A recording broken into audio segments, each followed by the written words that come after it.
I think Disney is listening, not only me, but the fans after the last episode. We got a bigger episode, we got deeper into more Jedi battles that we truly were missing from Star Wars. And of course, that shocking revelation of goddamn Anakin Skywalker at the end. What the hell did he appear? Stick to me to find out why. But first of all, don't forget to subscribe, don't forget to leave a like, this helps us a lot. And let's go with this review.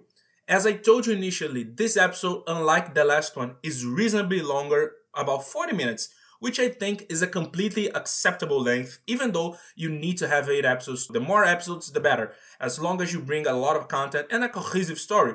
The story didn't necessarily move forward a lot, but it also doesn't have to, like I told you.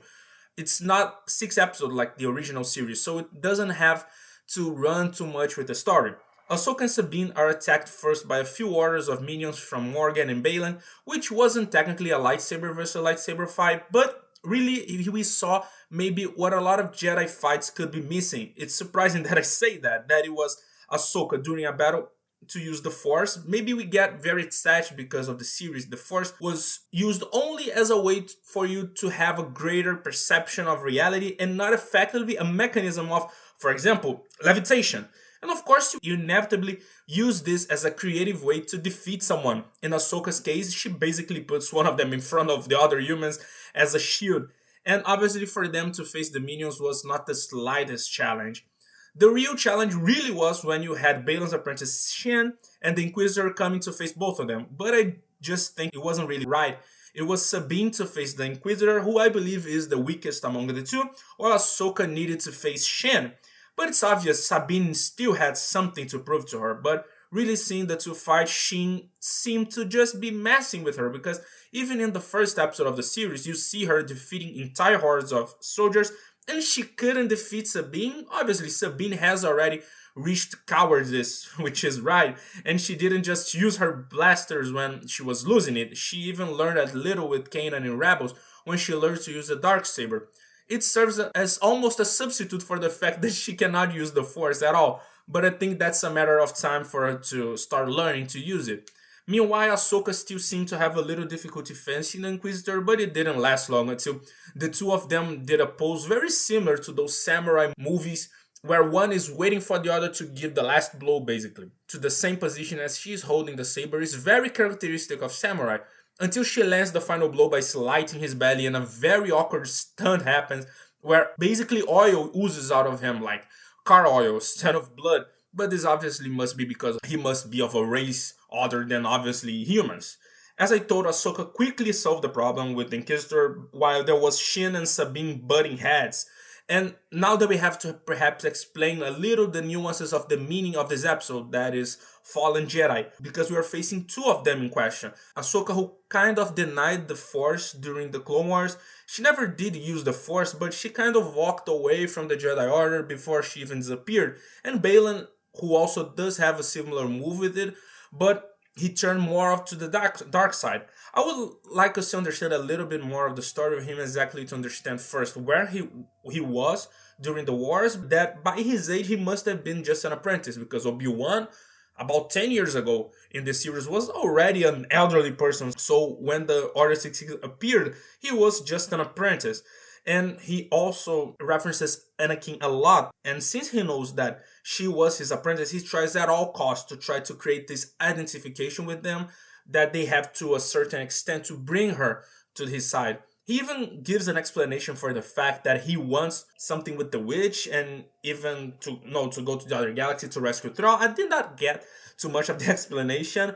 And at the beginning of the episode, Ahsoka herself is extremely against the fact that Sabine is interested in going to rescue Ezra, because they will risk doing so, and also they can release Thrawn and it could cause a much bigger problem. And the fight between the two is very well done as it develops. You see that he, unlike her, is not so smooth. He looks like a giant stone because he's all rigid and he's not so mobile. Because he still has a style of like basically imposing his strength and into the opponent. Obviously, he is very skilled, as you can see throughout the fight. He's having a skill level very similar to Ahsoka. But there's almost a handicap to make her lose, because she stops the map from transmitting information to the witch ship for a few seconds so they cannot get the coordinates they need. And with that, she burns her own hand. And what ends up happening is just that she cannot fight with one hand and she's thrown off the cliff.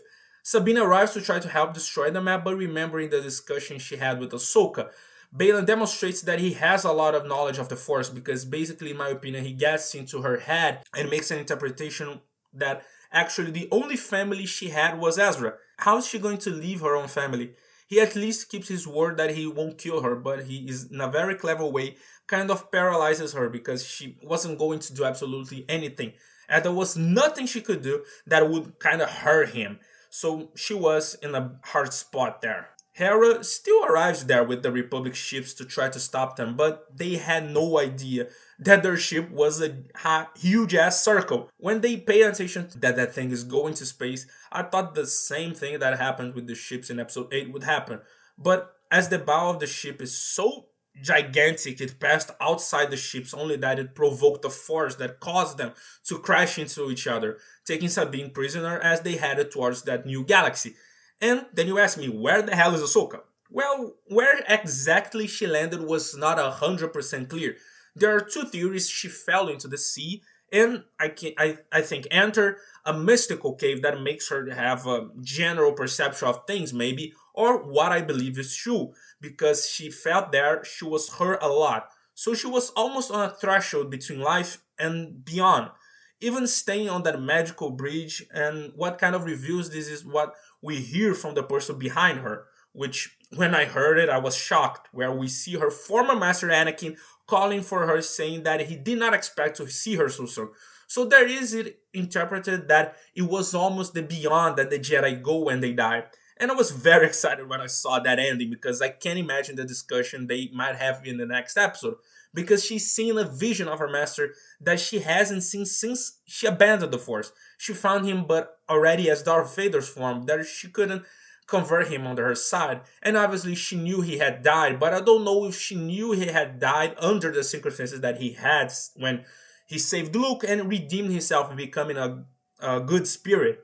I don't remember her even having a conversation with his spirit, but if not, it's basically going to be her having a burst of happiness when she's going to have a really big conversation ahead again with her master that gives me an amazing memory of Clone Wars. Unfortunately, the answers will only be given in the next episode. I liked a lot this episode, to be honest. And what do you guys think about the episode? If you guys love the review or something like the episode, please leave a like. It would help us a lot. And of course, subscribe if you like content. I will definitely see you guys on the next video and on the next review. So goodbye and peace.